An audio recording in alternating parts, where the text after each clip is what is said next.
Dans l'immensité naturelle de la Roya, lui, il y a tous ses repères. Enfant de la vallée, Rémi Masséglia arpente ses sentiers depuis plusieurs années pour voir ce que les autres ne voient pas, la vie des animaux de la forêt. Une vie invisible qu'il immortalise avec son appareil photo et ce piège photographique. Fixé à un endroit précis, cette petite caméra filme le moindre mouvement. Là, on a un blaireau qui est passé, on a une martre. C'est des animaux qui mènent une vie dans un monde qui est le même que le nôtre, sans nous côtoyer, sans jamais nous côtoyer. Leur objectif de vie à ces animaux-là, c'est de jamais croiser le regard d'un humain. Vous avez entendu les oiseaux là? Ça s'énerve d'un coup. Ça, c'est des chants d'alarme qui indiquent la présence potentielle d'un prédateur. Grâce à son dispositif vidéo, Rémi a pu immortaliser pour la première fois dans le secteur une loutre, mais surtout un putois d'Europe.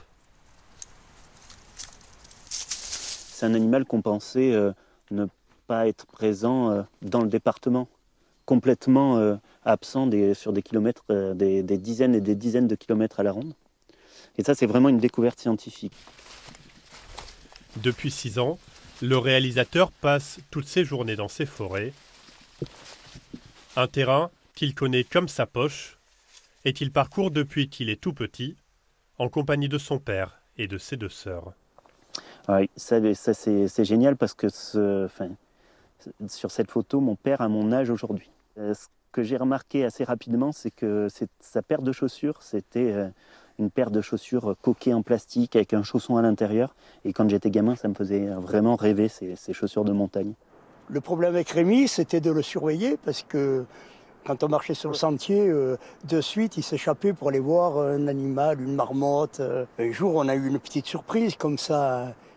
Il quitte le sentier, il va vers une butte et là, il tombe en arrêt comme ça.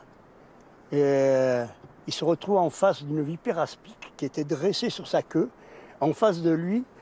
Et le serpent, il était aussi surpris que Rémi, et il ne s'est rien passé d'autre que cette rencontre surprise. Après Naïs au pays des loups, son premier film salué par la critique, Rémi Masséglia est reparti en tournage. Là, c'est mon quotidien de réalisateur, d'être dans un endroit comme ça et d'attendre. Objectif pour lui ce jour-là, filmer un oiseau singulier, le pic noir. Quelques secondes de vidéo qui lui demandent en moyenne 4 à 6 heures de planque.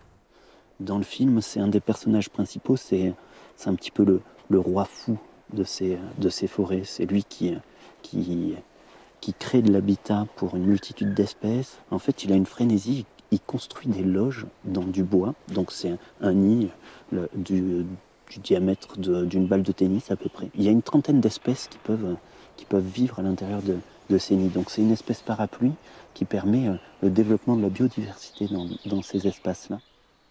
Le Chant des arbres, sa nouvelle fable animalière, devrait sortir à la fin de l'année 2025.